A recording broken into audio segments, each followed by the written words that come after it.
Alright, so let's do a little quick recap as to what we did in the previous videos. So we are currently at step number 4 where we are going to create our data set. So as of yet, what we have done is we have a front-end application.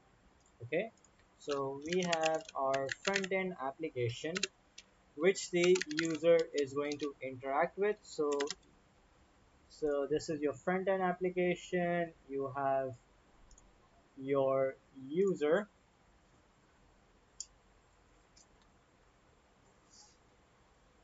One second, let me just wear my glove. Okay, so we have our user who is basically going to interact with this front end application. Then we created our back end application. So the back end application comes over here where we have our machine learning model built, right? So to create our machine learning model, we first need our data set, which will then go to our machine learning model training. So ML model training, and then we can use our machine learning model in our backend, and then we can communicate to and fro from our front end and back end application, right? So this is how the entire model is going, or the entire architecture is working right now. So the question is, how did we get access to this data set? Sometimes you will be given like data sets, but when you will be working in production environments, you sometimes have to get your own data sets. So in this example, we are going to be talking about as to how you can get your own structured data set, and you do that using ETL. There's one way using ETL, the other one is using ELT. So what does this ETL stands for? This ETL stands for extract, transform, and load. So the first step is extract. What is extract? So let's just remove all of this, and now we're going to focus on this data set, right? So how do we get a proper data set for our machine learning model? So when we're talking about structured data set, right? Structured data set, we need to note that the data can come from different sources. Okay, so your first source one could be, for example, a website. You can have another source 2 as your CSV file. Maybe you have another source 3 as your CSV file. Maybe your data is stored in some sort of like JSON file. Maybe another file has been stored in a JSON file. So you can think of it as bits and pieces of your data set. Now your job is to collect all of this data set into a single file. So the single file, and we will call this as our raw extracted data.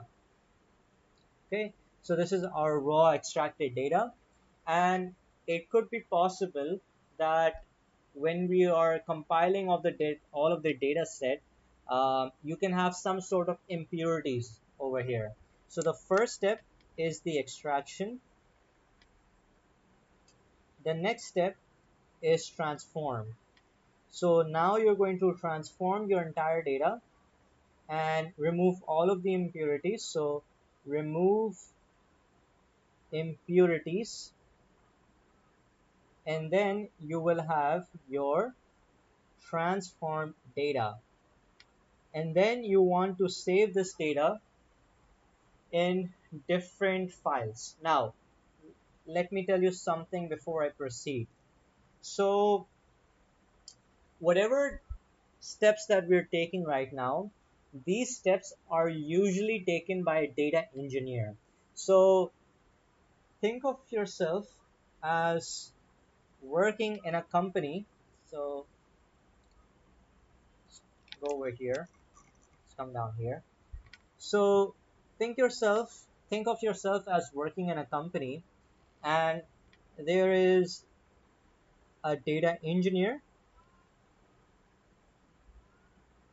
and you have another person who is a data scientist. Now, note, sometimes these terms are used interchangeably, but over here, what we're going to highlight is that the job of a data engineer is different from a job of a data scientist. So, the job of a data engineer involves you collecting data sets or collecting data for the company,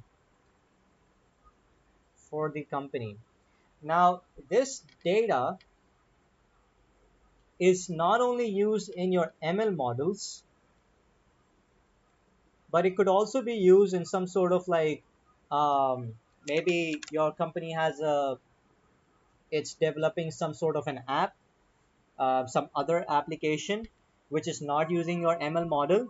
Sometimes it could be possible that it could be it could be using it could be creating your it could be working on creating a website, and so it could be used for using an application for a website, right? So what I want to emphasize is that when you're collecting your data, think of it like, for example, if you're collecting a data um, for let's say um, some sort of like medical records. So in that case, you will have an ID, you will have a name, you will have some sort of disease, symptoms, so on, so forth, right? So if a data scientist is working on this for a job, for example, as classification of diseases, then for that person, the data scientist is only concerned with the diseases and the symptoms because those are useful features for the data scientist. Okay, so what the data scientist will do is he will drop the name and the ID columns. But but but what if there is a person who's working on an application or on a website for creating some sort of like records, for presenting the entire history of a patient, then for that person, or for that developer, this ID and this name column is very important. So the entire moral of the story is that when you're transforming your data from the raw extracted form, usually what happens is that you're removing the impurities such that you're not you're keeping you're removing the data as minimum as possible. Okay, so for example, if you have raw data over here as ID, you will also keep your ID over here as well. This data will then be transformed and loaded to either a CSV file or maybe like a database, like an SQL database or a MySQL database. Sorry, for a Postgres SQL database or a MySQL database, or even some sort of like a NoSQL database. So, for example, this could be your MongoDB database. It depends on the company itself, right? And the CSV file or the relevant data, the relevant data is given by the data engineer to the data scientist. So what the data engineer will do is that he will say, okay, I know that you don't need ID and you don't need name. So what I'll do is I'll just give you this data, and this data is passed on to the data scientist, and then he can do all of the necessary data engineering and other data cleaning steps to use the relevant data for the machine learning model. Okay, so our job is to act as a data engineer over here. Okay, we're not going to be considering this from a data scientist point of view. Okay, so what we're going to do is we're going to collect the data from our source 1, from source 2, source 3, so on and so forth. We're going to keep the we're going to extract all of the data, and then we're going to keep the cleaning part as minimum as possible, which is required, right? And then we're going to load that into a PostgreSQL, MySQL, and to a CSV file. Okay, so let's do that. Okay, so before I start, let me quickly start up my Postgres and my MySQL server so that we can use that. So give me a second. All right, so I have opened my SQL Workbench and also my Postgres over here. I have also created a .env file where I've mentioned all of my username and passwords for the for connecting to my SQL and my Postgres server. Okay, so let's start with the coding part now, and let's start with um, let's do the first thing, which will be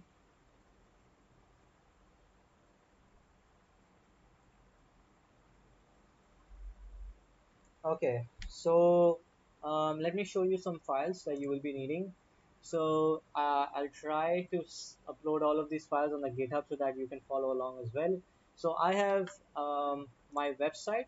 So let me show you my website very quickly. So to run my website, I need to go into this ETL files, and then over here to my website, and then I need to write Python minus m http dot server, and let's post this on port 8000.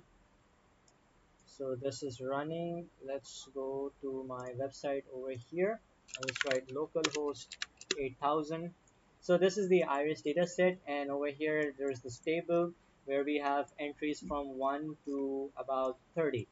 Okay, so if you look over here, this is a simple index.html file. um, so if we go over here we'll have the rows, the headers, and then in the body we have each of the rows and all of the values over here. So 1 and then 5.1 and so on and so forth. Okay, so this is our 30 entries, and then we have our source2.csv file, which has the other 30 entries, so from 31 to 60, another one from 61 to 90.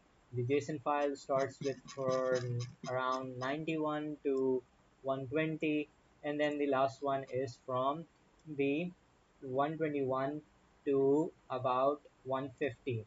Now if you look at the original data set that we were using, um, this is the exact same data set, which is from starting from first to about 150. Now note that I have included some extra columns, for example diseases and cost. So I will be explaining you as to why I have added these columns, but just note that these columns will not be used in the machine learning part. Okay, when we have completed our entire process, I will go into as to why I have created these columns. Okay, so let's move on and let's start with our ETL. So the first thing that we are going to do is we are going to extract the data from our HTML file. So for this, we are going to need some libraries. So the first library that I'm going to import is going to be numpy as NP, and we're going to import pandas as PD, and we are going to import two more libraries, which is going to be from BS4 beautiful soap, import beautiful soup, and we are also going to import requests as well. So beautiful soap is a very nice library for web scraping, and technically what we're going to do is we're going to scrape the data from our index.html file. Okay, so let's run this and start defining our first function. So the first function is going to be to create or initialize our HTML file. So we're going to define our first function. This will be initialize underscore HTML. Over here, the first thing that we need is going to be our URL, which is going to be http localhost with port 8000. And then what we're going to do is we are going to get the get all of the text from this URL. So request.get URL, and then we are going to write that our HTML text is going to be r.text. Okay, so let's do one thing and print our HTML, and let's call our initialize HTML, and you will see that the entire HTML file that we had earlier over here, this entire file or HTML file, the index.html file containing um, the entire part about so let's just go here about all of the entries is now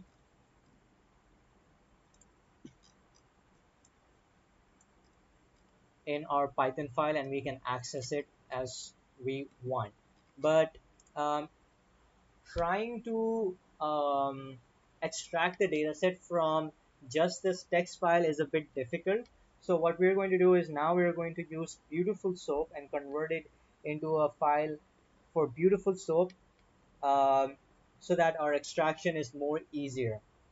So we are going to define our soup object. So we are going to write beautiful soap, sorry, beautiful soup, not soap, beautiful soup, and then we're going to send our HTML file, and we're going to write this as html.parser. So we're parsing our text, and then we are going to return soup.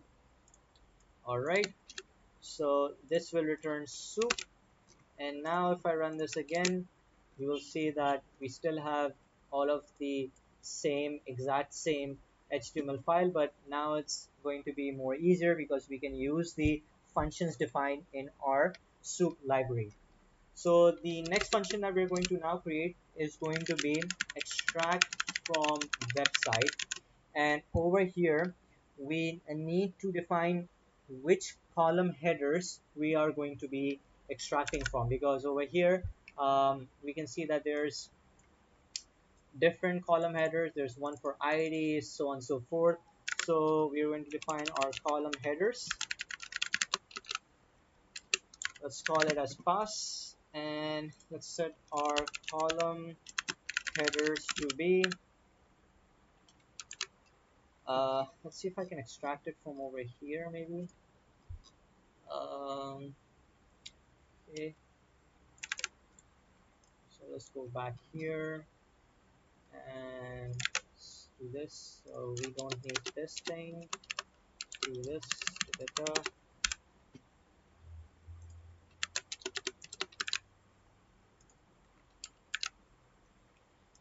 So this,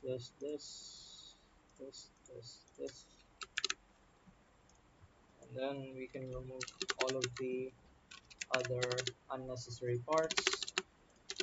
Whoops.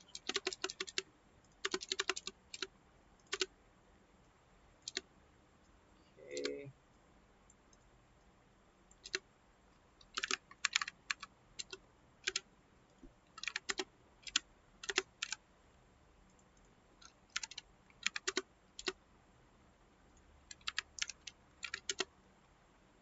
Okay, so we got all of those, but we need more.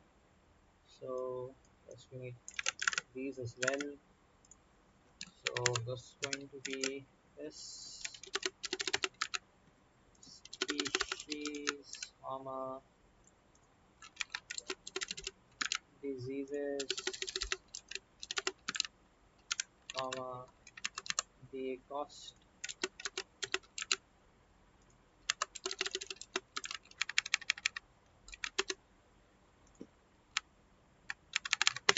Okay, so we got all of our column headers. Um, Now what we're going to do is we are going to first of all get our soup object, which we got from the initialized HTML file. Then we are going to find all of the tables. So tables equals to soup dot find all, and then over here we are going to find our t body. So let's do that, and then print tables, and then let's write extract from website and send in our column headers. So the first t body that we got has all of these files, all of these, sorry, not files, but these rows, right? Just what we want. And then the next step is to get, after t body, we need to get the t rows. Okay, so the next step is going to be rows equals to, now there could be multiple t bodies, but we are going to get the rows from the first table. So this is going to be tables 0 dot find all, and now we are going to be finding tr, table rows. So now let's print our rows, and now as you can see, step by step we are now extracting the data from our HTML file. So now we have different rows over here. um, Let me see if I can print the rows. So for r in rows, print r, there you go. Okay, so it's easier for you to follow it. Now what we're going to do is, now we are going to um, extract the columns. So let's say for row and rows, we are now going to find the columns, which is going to be r dot find all, and let's call this as td. So this, and now we are going to write for column a, or for c and column, print c, and here you can see that we are getting the first value, the second value, the third, fourth, fifth, sixth, seventh, eighth, and then it restarts. So why were we using column headers? Okay, why did we actually need the column headers? So this is the reason why. Okay, so now what we're going to do is we are going to create a data frame. Okay, we want to get all of this data and we want to convert that into a data frame. So we're going to collect the data from CSV file, from JSON file, from the index.html file, and we want it to be stored in a single data frame. Okay, so to do that, uh, to do that what we're going to do is, if I print c, um, or instead of c, if I print column 0 dot, or let's just print column over here, you'll see that I have each of the rows represented over here. Okay, if I write column 0, this represents all of the IDs. So column 0 represents the column for all of the IDs. If I do 1, this will represent what? This will represent me the sepal or the sepal length. Okay. If I do this as 2, this will represent as the sepal width, 3.5, 3.5, and so on and so forth. So this is representing the columns. Now if I write 0 dot contents, now I can access all of the values, but these values are in the form of an array. So if I write 0, now I have access to all of the values. Okay. Now what we're going to do is to create a data frame. We need to store all of this data in a sort of like a JSON or in a dictionary. Okay. So what we're going to do is we are going to create a we are going to create a dictionary. So let's call this as my data dictionary, which will be empty.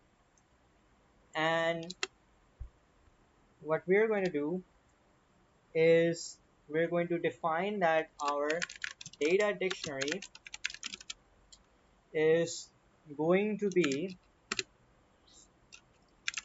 column headers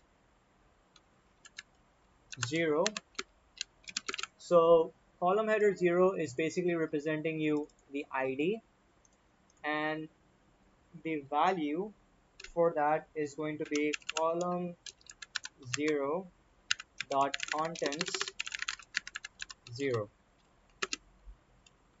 So let's do this, and then let's print the data dictionary. Okay, so we can see over here the first dictionary that it created was 1, then it was 2, 3, 4, so on and so forth. If I now add another header, so 1, this will be column of 1 dot contents 1, and now you'll see that I'll have, sorry, 0. This will be 0, my bad. So now you'll see that I have my ID as 1 and my sepal length as 5.1. So this is the first row, the second row, the third row, and so on and so forth. And so on and so forth, I can add all of the column headers over here. So I can add another one.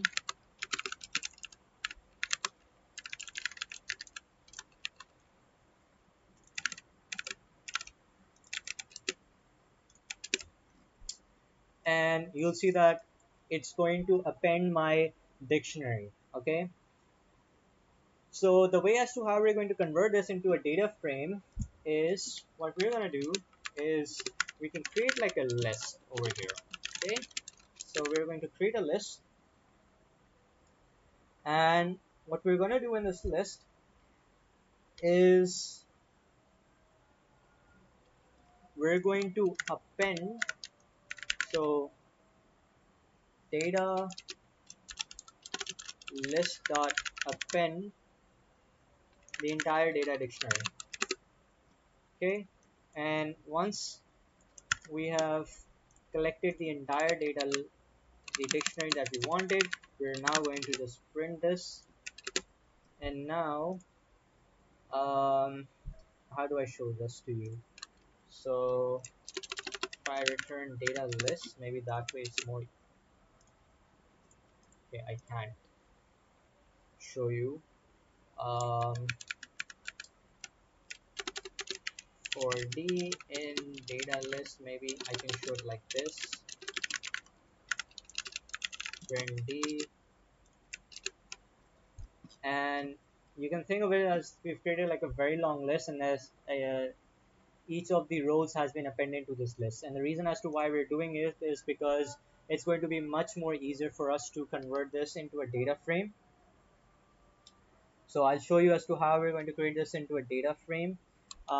We can go over here and we can write that our data frame is going to be pd.data frame, and then we're going to give our list, and then we can set our columns as our column headers, and then we can return df over here.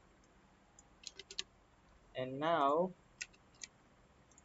if we run this, you'll see that we have all of our values over here. Now, of course, we don't have values for petal length and petal width and species, disease, and cost is because we have not added that to our dictionary.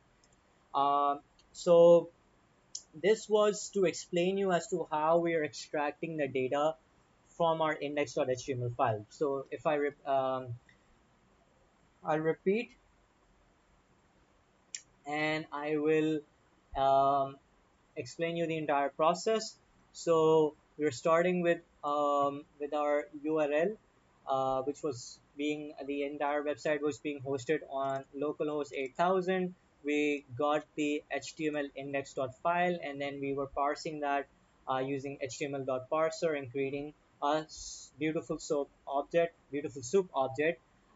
as soup, and then we were returning soup, and then we were extracting um, our rows from that HTML file. And the way as to how we did that was we created our soup object. We found all of the tables. So in our case, we only have one table over here. So we fetched the table. We said, okay, get the first table and then find all of the rows. Once we have all of the rows, then we were trying to figure out where are the columns, trying to get the column values, convert that into a data dictionary file. Now, data each for each of this row, remember that this is representing a row, right? And this data dictionary is representing a dictionary for each of the row. So we want to collect all of the rows, and we want to collect dictionaries for all of the rows and store that into a single data list file and convert that into a data frame. So if you still don't understand, I'll try to explain this with a very small illustration so that you can easily understand. So what we have done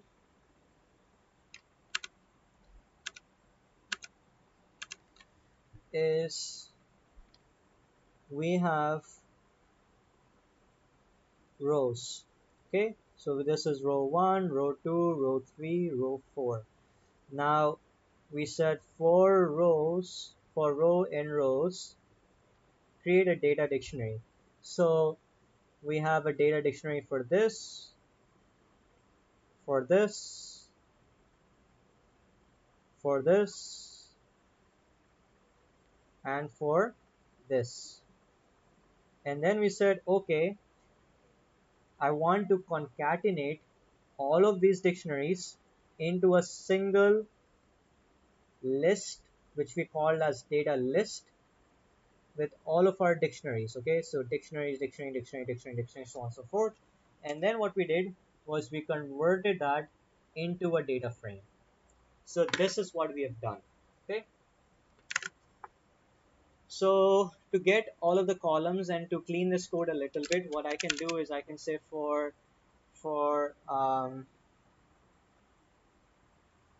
uh, I can get the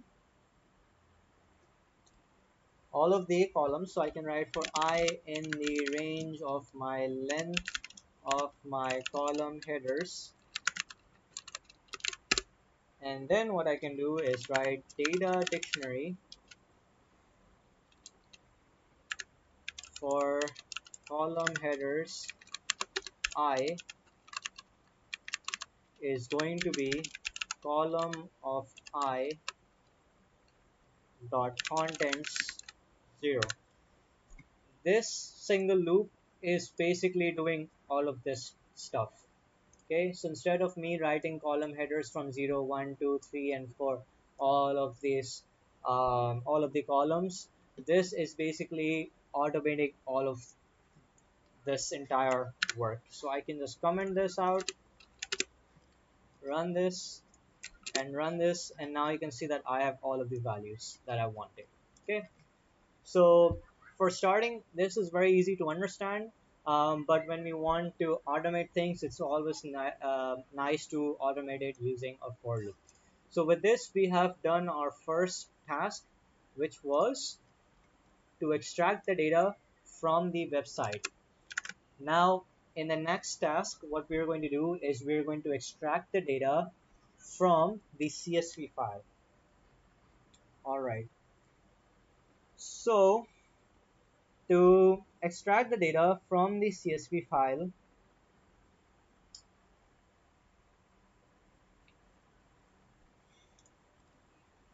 let's try to clean this up a little bit. And we know for a fact that we are going to be creating three functions. Okay, we will be creating an extract function for extraction process.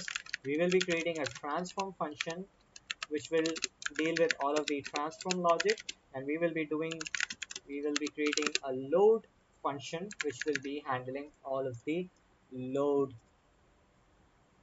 part. So for the extract part, um, we are going to be needing our column headers, and we are going to first create a skeleton, a rough skeleton of our data frame. So we're going to call this as our extracted data, and we're going to create our very rough data frame with just the column headers. Okay, just this.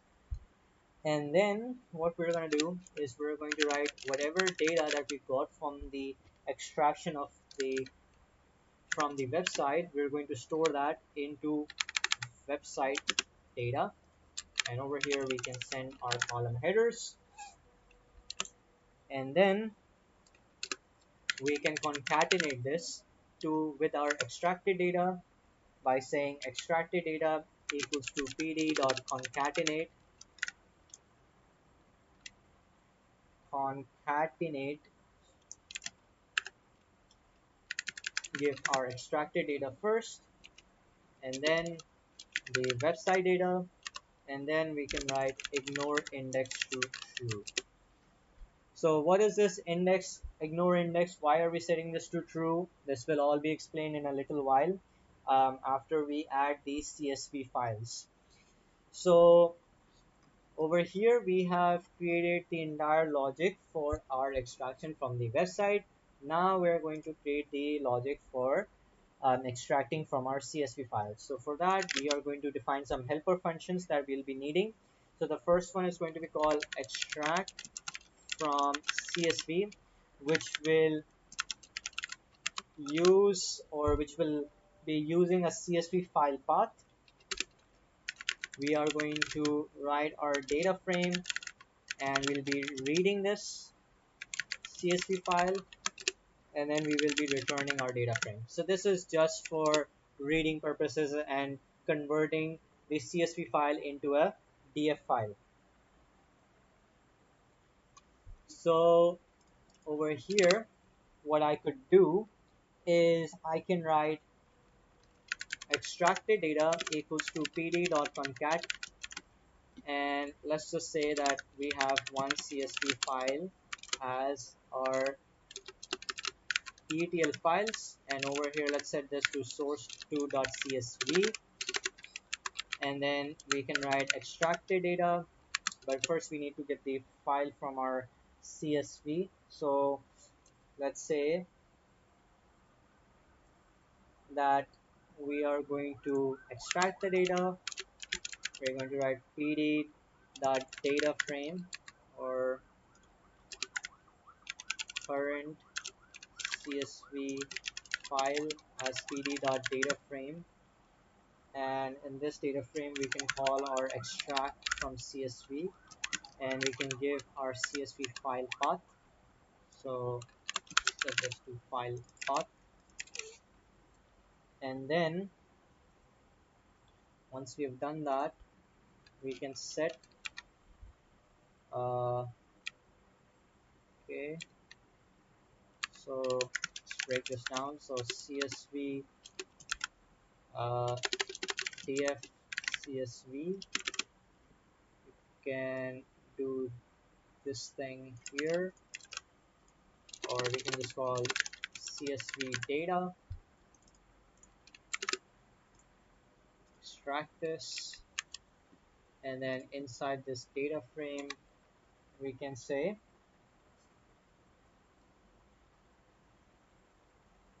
um, that this is the data, and then we can get this thing, and then we can paste this here, and we can set the ignore index to true again, and then we can return the extracted data. So hopefully this works. So let's do extract, and then let's send our column headers and see if it works. So it is no, it's not working. We did not get the sepal length and all of this. So why did we not get this? Maybe I need to mention my column headers as well. So columns equals to column headers. Let's run this again. Okay, still we did not get our file. Feel like we are not getting data from over here. So let's return CSV data. See if we can get this. Okay, so we are getting this. So the concatenation part is not working correctly. Um, what if instead of doing this, we do this instead?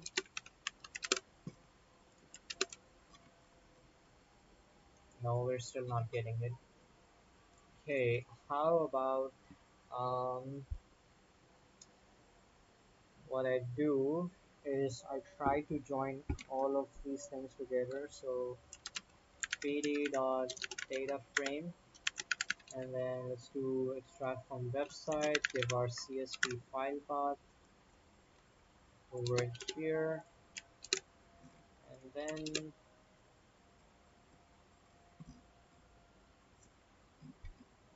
okay, we're getting an error for some reason.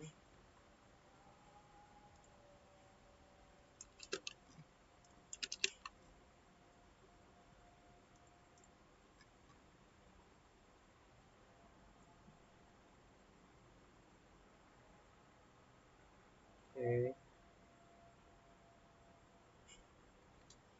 yes, so pd.concatenate extracted data, pd.data frame, extract from CSV, then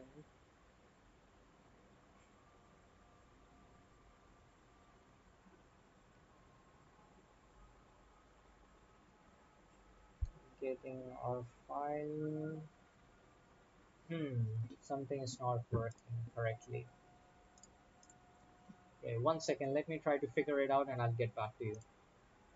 Alright, so the error that we were getting was, so let's do this very quickly. So let's extract the data from the CSV file. So we got the CSV df, and then we can just add this over here, and now if I run this, we're going to get the same error.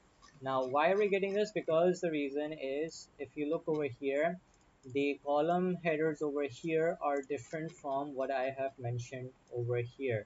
So over here the column headers were being added for the data column creation. Okay, so instead of this, we'll be using these headers instead, and hopefully that will fix the error. So let's add this very quickly.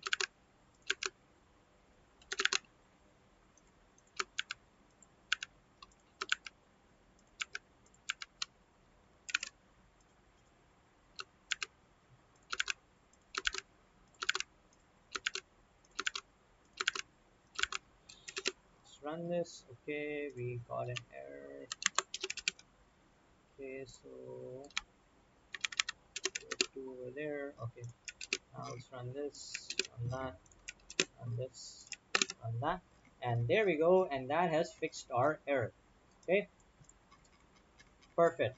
So now that you know that this is how we were collecting it from one CSV file, right? What if we have multiple CSV files and we don't actually know where are those CSV files, and those CSV files could be in nested sub directories.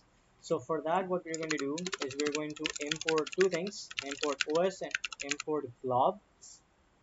And the reason as to why we're adding this is so that it can find all of the CSV files in our directory. So for CSV file in glob.glob ETL files slash uh, anything which starts with anything which ends with .csv file. So this is some sort of like a regex over here, and we're saying try to find everything which ends up with CSV file. And what we can do over here is we can take that like that and add it, and then if we run this now, so now it's telling you that it got values from 0 to 90. Okay, so we got all of the values over here. What you can do is you can write head and it will show you the first 5 values. You can also write tail and it will get you the last 10 values, and you can get the entire data over here. What I want to show you is what happens when I write this as false. So to do that, I need to only get like one value. So let's do this again, and let's set the CSV file as ETL files source2.csv. Okay, let's run this. Let's run this. Now over here you'll see that the index starts from 0 to 30, and as soon as it reads the second data, so this is the data which was coming from the HTML file, and this is the data which is coming from the other CSV file. And you can see that if I set the index to false, it will restart the entire index. So to avoid this and to have a continuity, we add this as true. Now if I run this, you'll see that now it's counting from 30, 31, and so on and so forth till it reaches the last value, which is going to be 60. So that's the reason why we were adding this ignore index. So now I can just bring this back. I can remove this because we don't need this anymore, and we can add an indentation to this. So this was for extracting from CSV files. Similarly, we can extract from our JSON files as well. So JSON, this will get a JSON file. We will convert the data frame and set this to pd.read JSON, and we're going to be writing JSON file, and then we're going to return the data frame. So again, very simple, very easy, not that difficult. We can add some sort of exception handling as well, which is that if the data is not being read, we can write like exception handling. So let's add a little bit of exception handling as well, so that it helps you out in the future cases. So instead of this, we can just return this, and let's say that if this does not work, then we can say that hey, there is a value error, and we can consider that as E, and we can just print the error. Let's call it error reading. Said that this was the JSON file and this was the error that we got. So similarly, as to how we were creating for our CSV file, we can write the same code for JSON file. This will be JSON file, and over here instead of .csv extension, we'll be finding for JSON extension. And then over here we will be concatenating for our JSON. So this will be um, JSON file, uh, sorry, JSON, JSON df. You can set this over here, and then we can just run this. And okay, so this will be for here, and then extract from JSON, and then now we got all of our 150 values. Okay, so now this data frame, the extraction process is complete. Okay, so we have completed this entire process where we have extracted from the website, from the CSV files, and from the JSON files. Now the next step is to um, transform this data. Why do we need to transform that? Is there any impurities in this data? Well, there is, and let me show you where it is. If I do df.info, but I need to define what my df is, so let's say that my df is going to be extract, and let's send my column headers. And if I do df.info, you'll see that I have all of my 150 values. There are no null values, which is what I need. But you'll see that my ID, my sepal length, width, petal width, and the cost, all of these have the same data type as an object, which is that it's considering this as a string. We don't want that. We want these to be in int, float, and in float.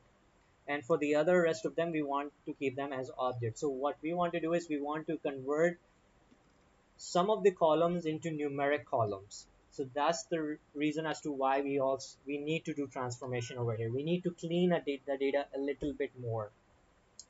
Some other steps could involve removing null values.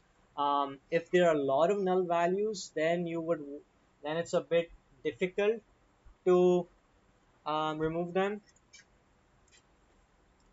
But it depends on your case. If they're like very few values, like 1, 2, 3, and it's not severely affecting your data, then you can remove those things. Again, it comes to the part as to how much data is important for you. Okay, it varies from company to company.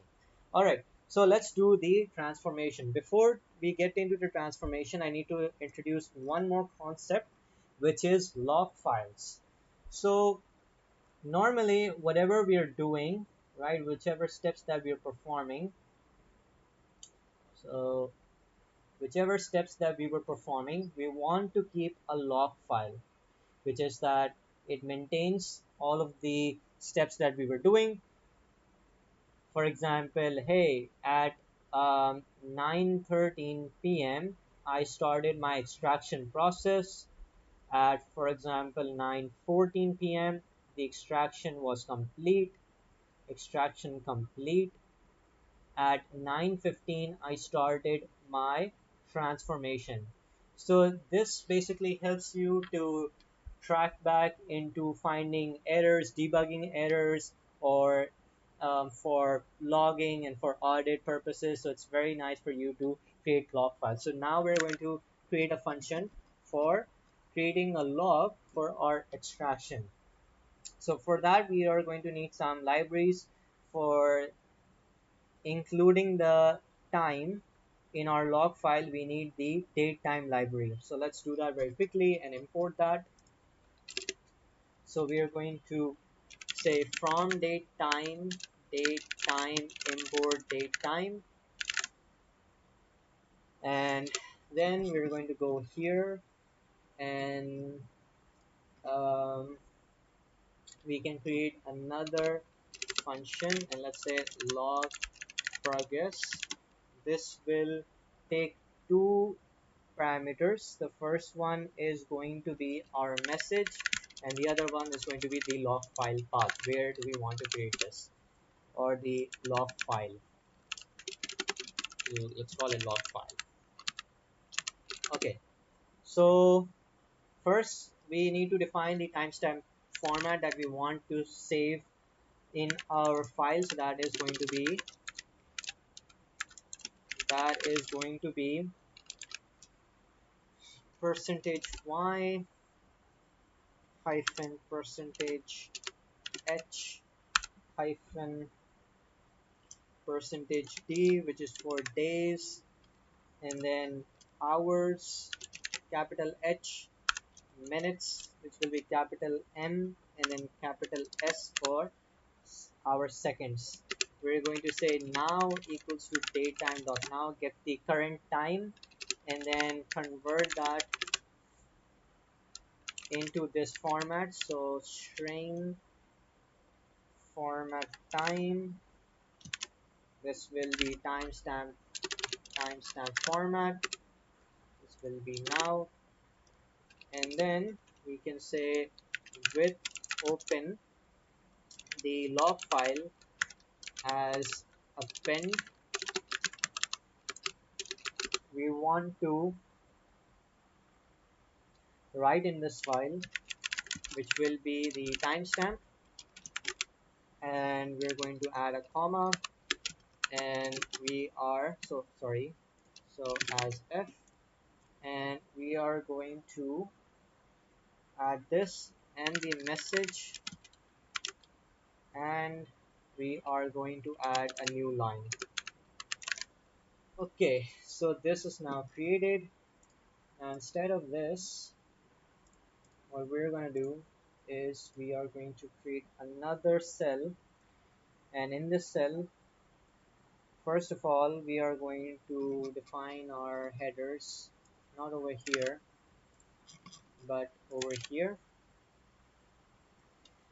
and we're going to set our log file to be log called logfile.txt, and we can define our CSV file path as well. So CSV file path, this will come afterwards, by the way. So CSV path, okay, this will come afterwards. And we are going to start with our log file. So the first thing we're going to say is log progress. Oops. And we're going to say preliminaries complete, initiating ETL process. We're going to set our log file. Then we are going to say if os.path. I can add a CSV file right now, but let's keep it very simple, and let's call this as raw extracted data equals to pd.read CSV, and then uh,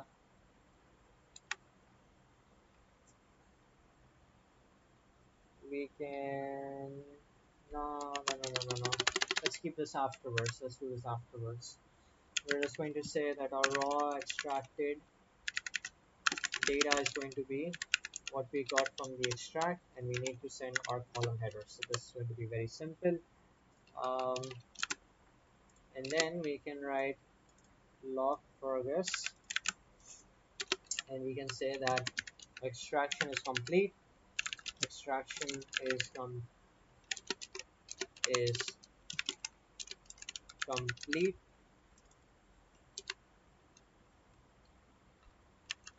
and we are now starting the transformation process. Okay, so let's run this, and let's run this.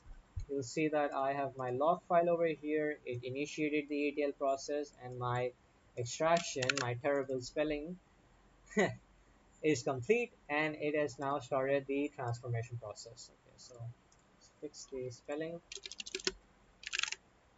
and that's done.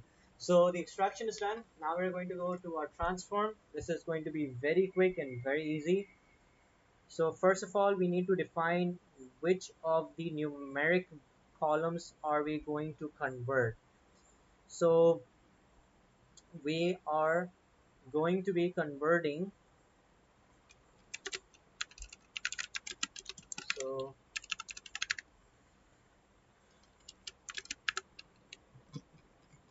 all of this, so this, oops, and this. So these are all of the columns which require to be in the float data type. So to convert this into float data type, we are first going to get the data frame over here. So we will call this as the extracted data, and then we can write that our extracted data with these columns needs to be in the type of float, and also my ID column needs to be in type int, and then I can return this extracted data. And now over here I can write that my transform data is going to be transform and send in my raw extracted data. And then once this is complete, I can write that my transformation is complete, and now I will be initiating my loading process. So if you go here, the extraction was complete, the transformation was complete. If you look at this transform data, or I'll show you both of them. So I'll say raw extracted.data.info. So this was for the raw extracted, and this was for our transform data. So over here, okay, so I think this has done in place. That's the reason why it's showing you that it has been converted. Um, if I write this over here, maybe you can see over here that it was first an object, and then it got converted into your float. Okay, perfect. So the transformation is working. Now what we're going to do is do our loading part. So the most easiest loading part that we're going to do is going to be with the CSV file.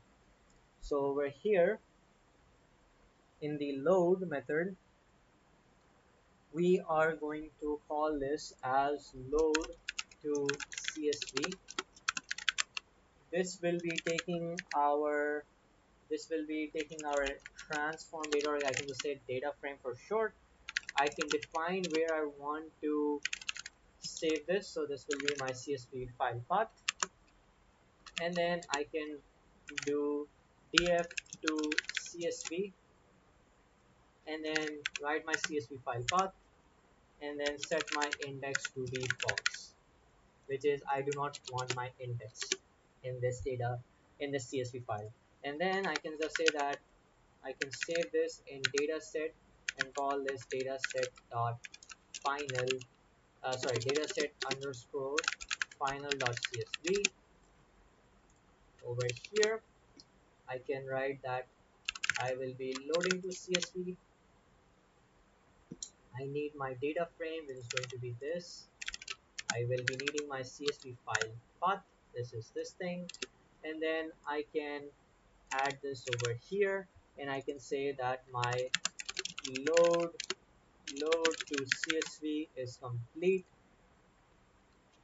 and I will be now initiating my loading to database process. So now if I run this, I get an error, which is this is not compiled. No worries. And now if I run this, you'll see that I have my final file over here, and in fact, yes, I have all of my 150 columns that I required. Okay, so that's done. Now I'll be teaching you as to how we can now include the database and how to load the data in your database. Okay, so to do that, um, we will be requiring um, a library called SQL Alchemy. So SQL Alchemy is some sort of, like, you can imagine, like a wrapper over MySQL and Postgres SQL. It allows you to like use these SQL and access these libraries in Python very easily. Okay, so you can imagine that we have our Python application, which is accessing this middleman as our middle library, which is called SQL Alchemy. And now this can access and retrieve the data from MySQL, from Postgres, SQL, and like from different other SQL engines which are supported by SQL Alchemy. So it makes your job a lot more easier. So we are going to be importing this, and specifically from SQL Alchemy, we'll be importing two things, which is going to be create engine, which is going to allow us to connect to the database, and we will also be requiring text for us to run our queries. Okay, so now let's get to the part of loading to our MySQL first. So over here, let's define a function, and over here let's say that we'll be loading to MySQL process. So define load to database. This will be MySQL. So for this, we will be requiring four parameters. Okay, so if I do df dot to SQL, okay, so we're not getting the helper. We're not, yes, so we're not getting the helper. So let's say df. How can we access this? No, we can't. Okay, so anyways, this will be taking your df. This will be requiring a connection from SQL, and this will be requiring a table name. Which table do you want to create for your database, right? So you will say that I will be using this table name. I have my SQL connection, and if the database or the table already exists, then replace it. Okay, you can choose to ignore this if you want, but I'll be adding a replace over here, and I'll say that I don't want the index.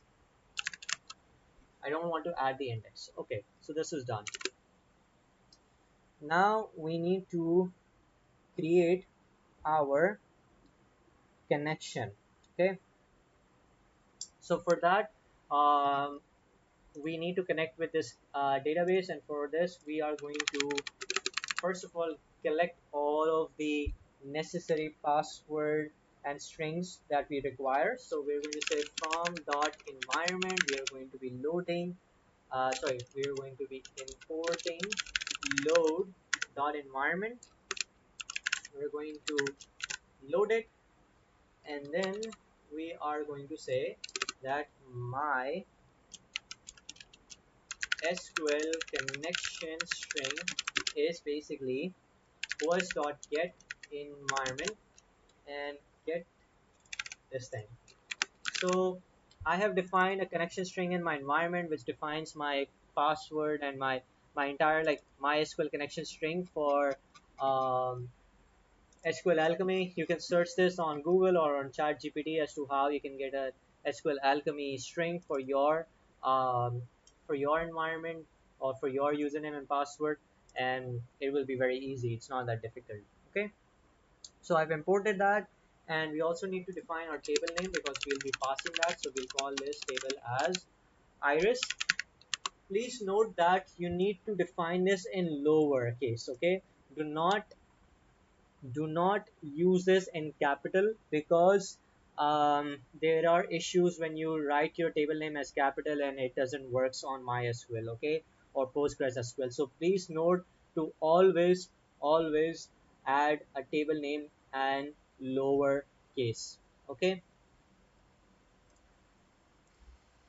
Okay, so we've added this, and now we need to create our database or connect to our database first.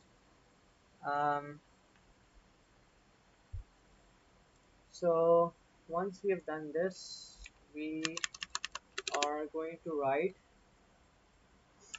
log progress, and we're going to say SQL uh, my SQL connection initiated, send our log file, and then we are going to write my SQL engine is going to be creating the engine with MySQL connection string. So this is basically allowing you to connect with your MySQL. Okay, so we're just going to do this, and then let's add a few more function. So you can also like check if this is working or not. We will be adding another function which I'll be calling as define. Let's add this after this. So define run query. This will be taking a query statement. It will be requiring a connection, and we will say okay. We will first connect. So we are first going to connect with our database, and if we have connected, we will call it as connection, and then we can say result equals to connection dot execute our query statement, but the query statement won't be executed if you are not encapsulating it in a text um, function that we imported earlier from the SQL Alchemy. Once we have done that, then we can just say for row in result we can print the row. So now let's take a look over here. So this will create the engine. Okay, create engine is not defined. Okay, let's run this again. Hit back here and run this, and we got an error in our creating engine. Okay, I feel like I have not written the correct spelling for this, so let's do this thing maybe. Maybe this is the one. Okay, so I think that has executed successfully. We can check this in two different ways. So first I'll show this to you in MySQL. So let's do refresh all, okay, and our database was not added, which means that this did not work. You can add some sort of like try and accept cases as well to see if your database um, is if your database is working or not, and if your table are being created or not. But let me see and try to fix this without that if I can. So I will get my connection string, I will create my engine, and of course I'm not calling this function, so it will never be created. So log, or we can log that afterwards, and we can just call this function. So load this, and over here the data frame is going to be our transform data. We will be requiring the connection, which will be MySQL engine, and then the table name is going to be our table name, and then we can log progress, and we can say that the table was created successfully. So MySQL table was created successfully. Again, you can add try accept blocks to have and like save different messages, but I'll be just doing this. Now if we refresh this, hopefully we will get our iris dataset. So let's write select star from test database dot iris. Let's run this, and as you can see we got all of our data over here successfully. Let me see if I can show this to you. So table inspector, and over here you can see that even our data types are being successfully being detected, that id is int and all of these were in float values. So very nice, and it is now working. Let's also test it over here. So what we can do is we can define our query as select star from,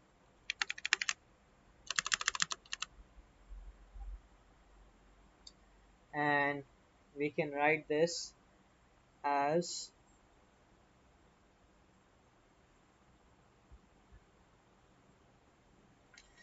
table name. So we don't require the test database name, and then we can run the query, send our connection. So let's say that my query statement was query, and my connection was my SQL engine. Let's see if it works, and we got all of our data over here successfully. All right.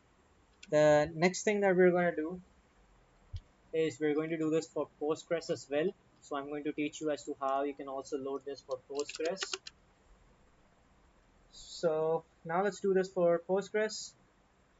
For this, we are going to define a very similar function. Let's call this load to DB. Let's call this Postgres SQL data frame. Let's call it Postgres connection, and then our table name, and then we can just write df2 SQL again because it's again an SQL, and then table name, the Postgres connection if exists, set this to replace, and index to false. Okay, now over here we can just write that we have another string, and this string is going to be for our Postgres. So Postgres SQL connection string is going to be os.get environment, and then get this, paste this here, and then you can just copy this thing, run this, go down here, and over here we can say Postgres connection initiated. Let's call it Postgres engine.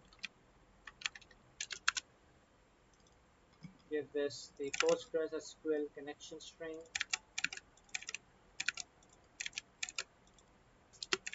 There we go.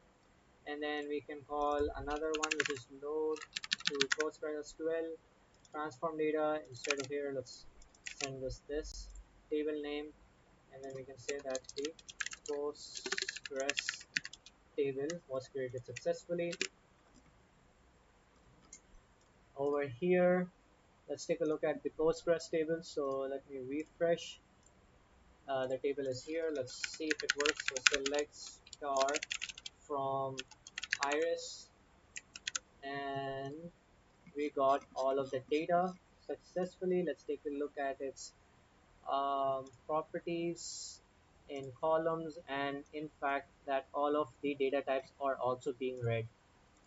So now the data has been saved to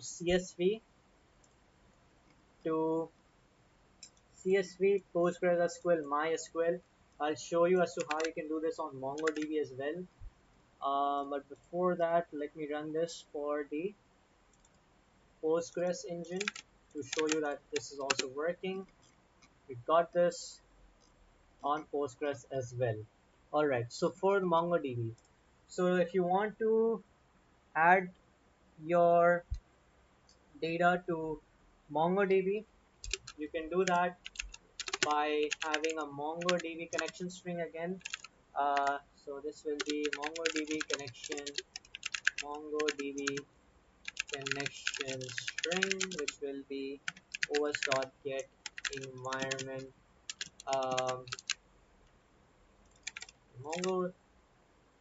MongoDB connection string, and we will also be requiring another thing, which will be the MongoDB database, which will be os.get environment.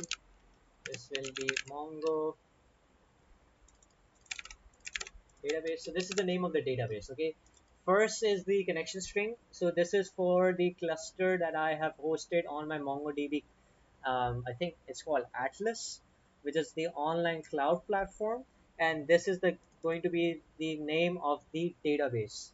Okay, and inside the database we are going to be having,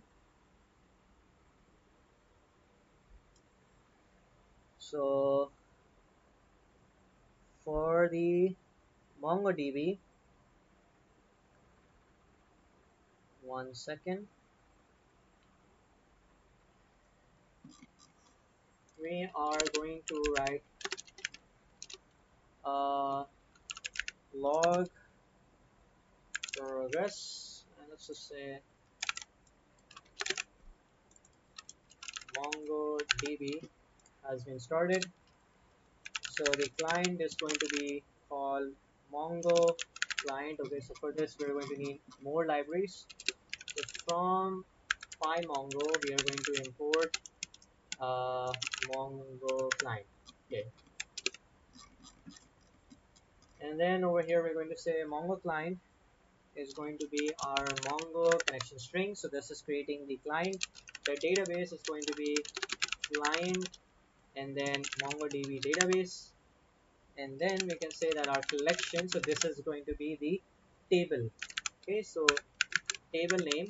So what I've done is I've gone to the MongoDB website. I've created a database, and inside that database I have created a table, which or collection you can say, and I've called that as iris. Okay, so all of these steps have been done online, and then I'm going to write a similar function like this, and I'm going to say load to DB, and we're going to call this MongoDB. So let's create this function very quickly.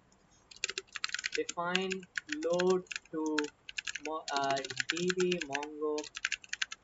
MongoDB, and inside here we're going to have the transformed data, the collection. We're going to say log progress. Let's see if my voice, okay, my voice is being recorded, because oh my god, if the voice was not being recorded I would be in a really bad mood now right now. But anyways, we are going to say, why am I doing a log progress? I need to do it as and store this as a data, as a dictionary. So df dot to dictionary and set the orientation to be records. So let's call this df, that's more easier. Okay, so now we're just going to say our df that is going to load the data in your MongoDB. Uh, but we also need to add this to the collection, right? So it will be requiring two things. It will also need a collection as well. So where is my collection? My collection is here, and we're going to write that collection dot insert many, and we're going to just send our data. So now with that, let's transform data and say MongoDB table was created successfully. And before we do this, let's create another query. Let's call this run NoSQL, and let's say that I have a query statement. So we have a query statement,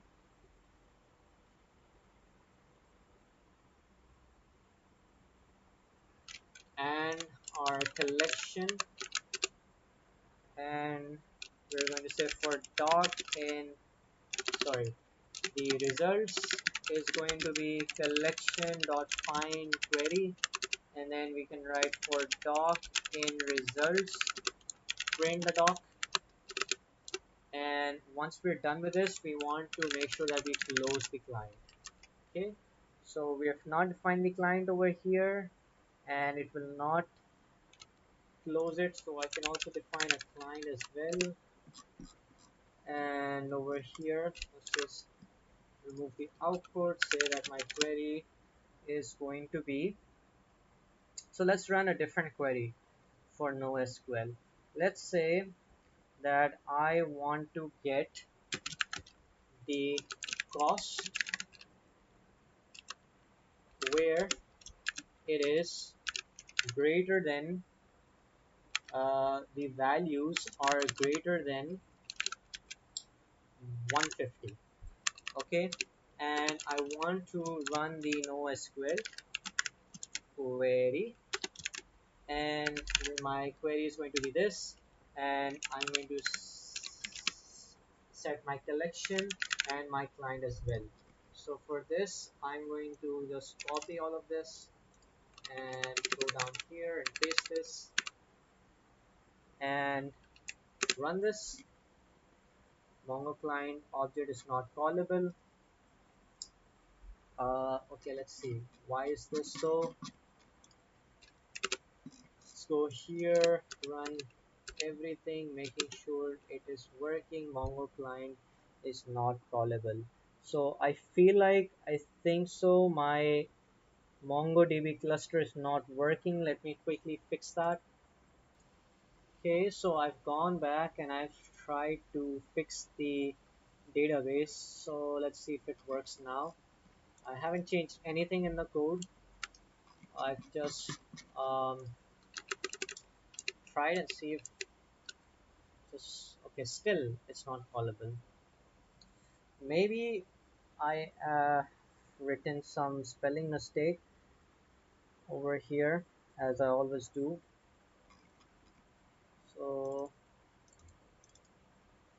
MongoDB database. Okay, and then we've done Mongo client equals to Mongo client, and then I have my connection string with. I'll check it out 1 second. Okay, I think so. I found the error, and the error was that there should have been square brackets over. Okay, I feel like that should be the error. And yeah, I think so. That worked. And yep, there we go. We got all of the values where the cost is greater than 151. Now we have one value for cost which is greater than like 419. So let's try that. Let's say 418. Get those values. So we got all of them which has values greater than 418. So you can see that this is working. Now the final part, which is if you look at the log files, maintaining all of the logs, which is at this particular time, this year, month, and then at this date we were getting our values and so on and so forth. Okay, so why did I add the cost and the diseases, right? Well, the reason as to why I did it was, now what you could do is, if you look over here in the dataset, let's call this my df as dataset dot, sorry, pd dot read underscore csv dataset underscore final dot csv, and then let's say df, and we got an error because this is in the dataset directory and we got this thing, right? So over here I got my csv file, and what I wanted to teach you in this case scenario is that the diseases and the cost is are, you can think of it think of them as random values that I myself have added to um, like show you that these columns could be used some other for some other purpose. For example, in your company, someone to say, okay, tell me what's the count of how many people caught bacteria, or um, how many of the species were of iris setosa, right? You could like write a group by um, you can say, okay, how many species are there for this data set, and for that you can run a query which will be that just get me the species. Okay, and if you run this, we'll get all of the species, and then we can just say, hey, group them by species, and then when we run this, we'll get 3 species, and then we can also write, okay, count them, and then we get this as 50, 50, 50.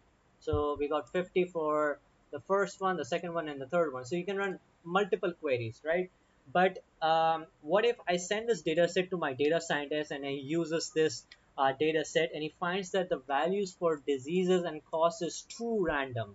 It's too random, and it doesn't actually help in predicting what species of an iris data set it is. Okay, it these two columns are not that good for predicting, um, and this is what I want to teach you, which is that you will be given a data set, um, or if I want to rephrase this, the data engineer's job is to collect raw data and fix it little bit. Okay, fix it little bit by transforming it and saving that into like one central place. That could be in a database, that could be in a CSV file, whatever it is. Okay, save that. Okay, this can be used by another person, by a sales analyst, which can determine the cost for the diseases, for the flower, for the iris species. It can do all sorts of things. Okay, and for the data scientist, he can use the same data set but use that for iris classification, where I have mentioned that the cost and diseases are these columns, and these values are too random, so he won't basically be using this. He'll be just using what the ID to the species columns. So for this, let's give the data set to that data scientist. Okay, so we have all of these columns, and we are going to say, okay, I don't need all of these columns, I just need the columns from ilog, and let's say all of the rows starting from 0 and ending till 0, 1, 2, 3, 4, 5. So let's do it as 6, and let's see the df. We got this, and then we can write df dot to csv, and we can say data set for data scientist.csv. Save that. We have this file over here. We did not set the index as false, so let's do that very quickly. Index equals to false. Let's delete this file.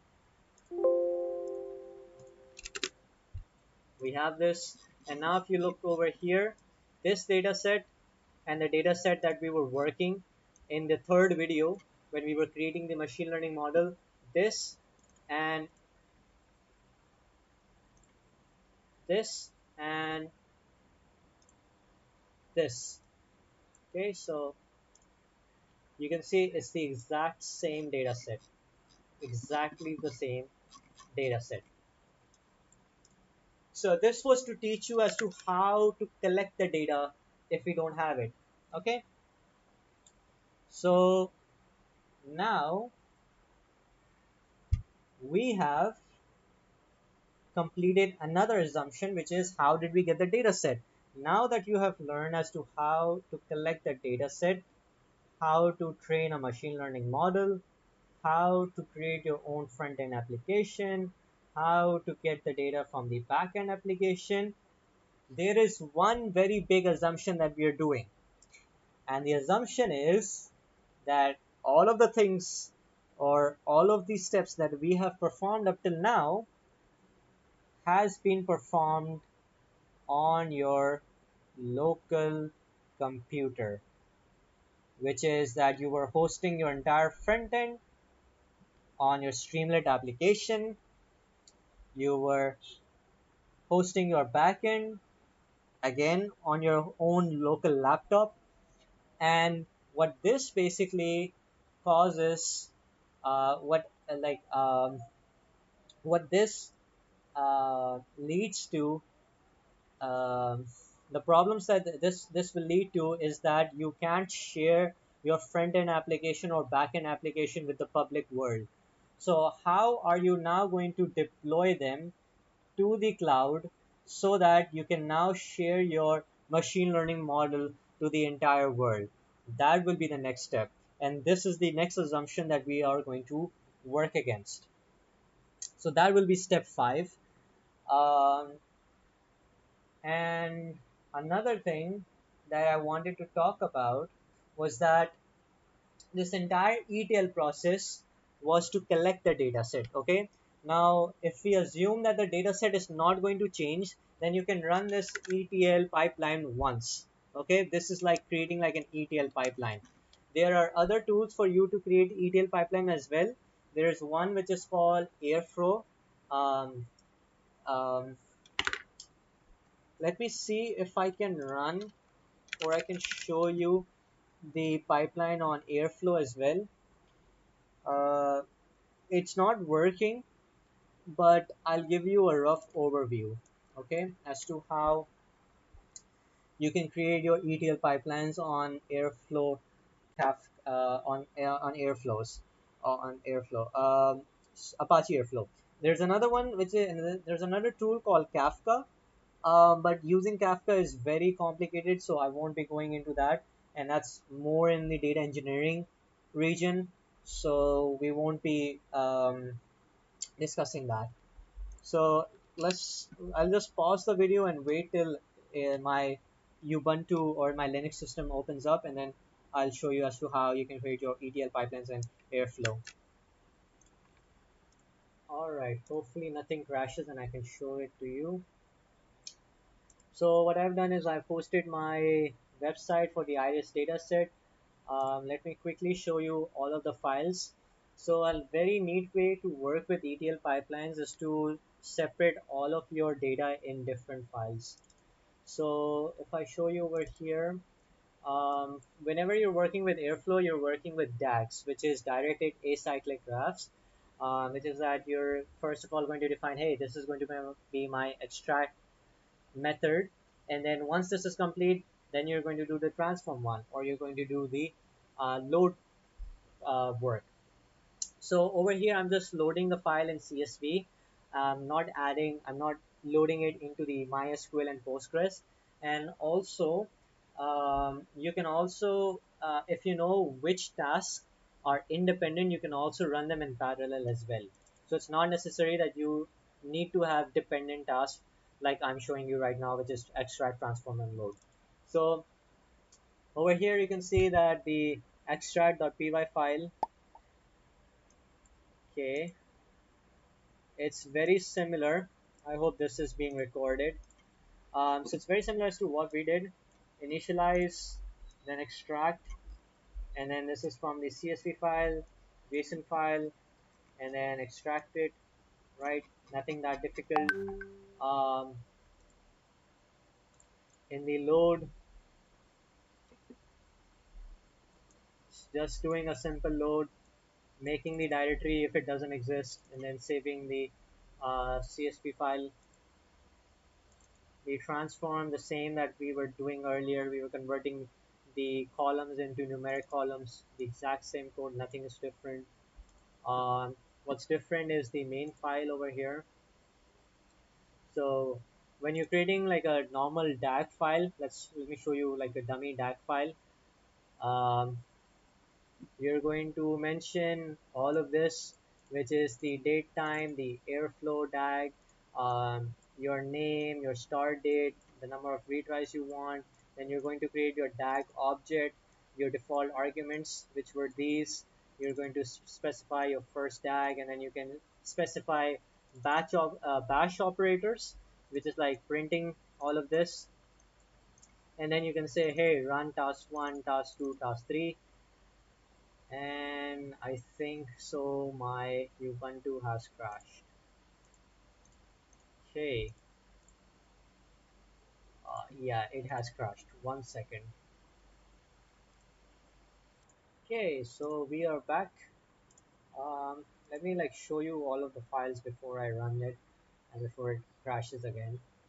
So over here, uh, yes, so whenever you want to run your Airflow, you want to paste the DAG file and all of the required files over here. So for the dummy DAG, it was just this, right? Let me run this and show it to you. So for this, I need to activate my environment. So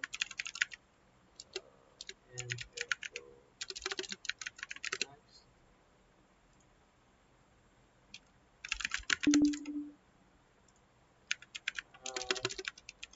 activate project. Okay, so now we're going to write airflow. So first of all, airflow db init initialize the database which is going to be needed for our airflow. When you're first going to be working with Airflow, you won't have your own username, so you can search online as to how you can add a user. You'll find like a code to it which you can use.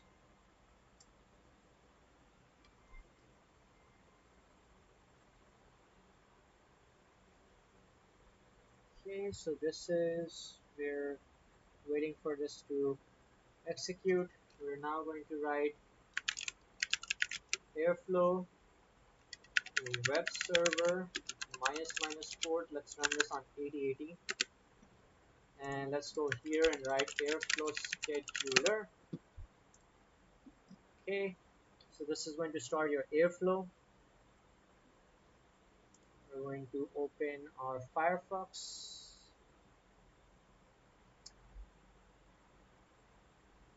Okay, this is working now.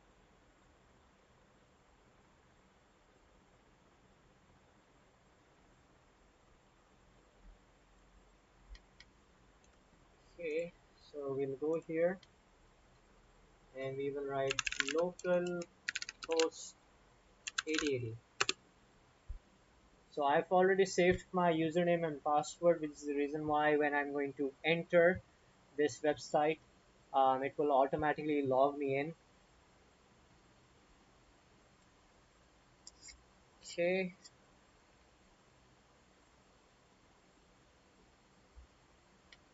now I'll go and search for dummy tag, dummy underscore tag.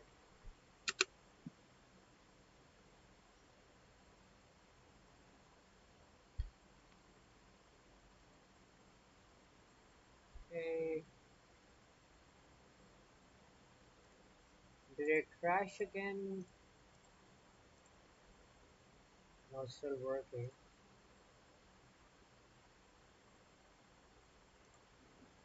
Yes, I think so because I'm running an OBS system. Wait, let me try to reduce the. Let me close MySQL and Postgres. Okay, so after resuming from the last crash, you can open your dummy DAG. So by clicking this and unpausing it, and then your dummy DAG will work. and I think so it has crashed again. So you can click on this and then this will resume it. You can go to your graph and it will show that you have task 1, task 2, task 3. I wish I could have shown you, but my system is getting frozen because of recording and also um, like showing you all of this. I'll try to show you the ETL file. Yes, the ETL file. I'll try to show you that. But you can resume this, and then when you will hit enter this trigger button, it will like trigger another run. And if the run for some reason fails, then what you could do is you can clear the task. There will be an option to clear task. Once you clear the task, it will automatically restart the run. Okay, you don't need to click the trigger button again.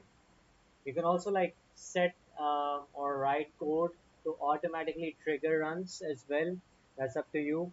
But I'll show you the ETL code when I restart this uh, for one more time, and then I'll show you how it looks like. Okay, so this is the ETL pipeline. So I've imported datetime SQL. You won't be needing this. But from ETL, I have, like I mentioned, I separated my extract load files over here. I imported that. I also have my configuration folder where I have my environment file. Then this is the DAG. Over here, I've mentioned the all of my default arguments. This is going to be my DAG. Over here, I've just collected all of the um, variables which I required, the log progress, and then just running. Okay, so like in the previous dummy DAG file, we had um, we had like task 1, task 2, and task 3, right? And I was using a bash operator. Similarly, over here we have an extract task, we have transform task, and a load task, which is using a Python operator for each of this. And this is going to call the function. So instead of like executing a bash command on the DAG, it's going to call a function. So for run extract, it's going to be this one. For Python, for transform task, it's going to be this one. And for the load task, it's going to be this one. Now, to transfer the data from one function to another function, because if you remember, we were transferring the extracted data to the transform one, we have to add context and then we can use XCOM. But what I found is that XCOM wasn't working and you can use pickle files. So I'm still, this code does not work, by the way. I still need to fix as to how you can like say transfer the data from one function to another function, but this is how it looks like. So you will say the extract task, then the transform task, and the load task. To ensure that this works in a sequential order, you need to add this line, which is depends on past as true. If you set this to false, then this will work in parallel, and in by default this is set to true. This is set to false. So whenever you're creating a DAG, so for example, even if you create like a dummy DAG, this task 1, 2, and 3 will be working in parallel. Okay, so that was all related to this video, which was all related towards the ETL pipeline. Let's see what we have in store for the next video. So that was all. Thank you, and have a nice day or night. Bye bye.